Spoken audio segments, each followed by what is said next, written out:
Hello, my friends. It's Mrs. Bennett, and I'm sorry about this morning.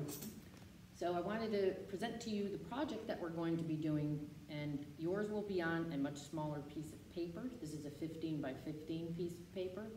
Yours, I want you to measure out, whether you're in school or at home, if you have paper with you, it's a 12 by 12 piece of paper, so you're going to be creating 4-inch squares. You might notice what the actual image is on the grid. Now, I know many of you had only started grid drawing last year, or you did grid drawing in the past, and that's great. So drawing on a grid is looking at a picture and going square by square. I know I explained it, we had just never started it last year. So the idea is you're going to take a real photograph or a real picture or something that you're actually looking at to draw onto the gridded piece of paper. And then within each grid, you are going to use different materials. This morning when we were in class, we kind of went through them really briefly. This looks to be watercolor paint and tempera paint. This is acrylic paint. This is chalk pastel. That appears to be colored pencil. This is, looks like graphite stick and some charcoal pencil. That is oil pastel that has textures scratched into it. This again is acrylic paint, but it's only the values, black and white. Again, this is drawing materials. It looks like charcoal and chalk. And then here in the corner is using cross-hatching with a Sharpie marker to do the values. And you have a lot of these materials in your bag of supplies. The only thing that you may not have is the tempera paint and the acrylic paint.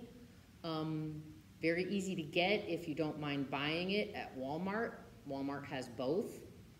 You can also order it online. One place I would not go for supplies is Target. They just don't have a good selection and they don't have good quality. Walmart is actually better and it's probably cheaper.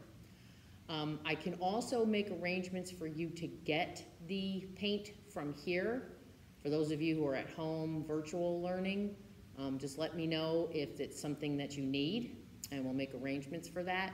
But it's not necessary because you do have a variety of ways to use what you already have, and you may have something else you want to do. Perhaps you want to do a magazine collage with glue and magazines, or newspapers, if you can find newspaper photos that go along with the colors that you want to use. So that's also an option. You don't necessarily have to use paint.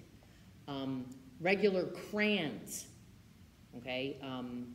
That is another option. You may already have those at home. So kind of be creative with some of the things that you already have rather than trying to get something that, you know, is going to be inconvenient for you. The idea here is to kind of refresh your memory about all of the different materials and techniques that we use in art before we start on a couple of drawing projects. Thought it would be a fun way. I have examples of these on my computer, but I'm having trouble retrieving my files. I'm not the only one. I spoke to people today about it, and they said just bear with them. They're still trying to get some of the files up. So I'll be showing those. I'll post them on the stream, and I'll be showing them in class, some examples from the past of this project. It is pretty self-explanatory, and of course, if you have questions, please email me. Do not put them on the classwork tab. I will not see them quickly. Always ask me questions through email, just a reminder. So, get started if you can. If not, this is going to be due on October 2nd, so those of you in cohort A, you can also just start on Monday. It will give you plenty of time, and I won't need to go over this in class if you watch this video today.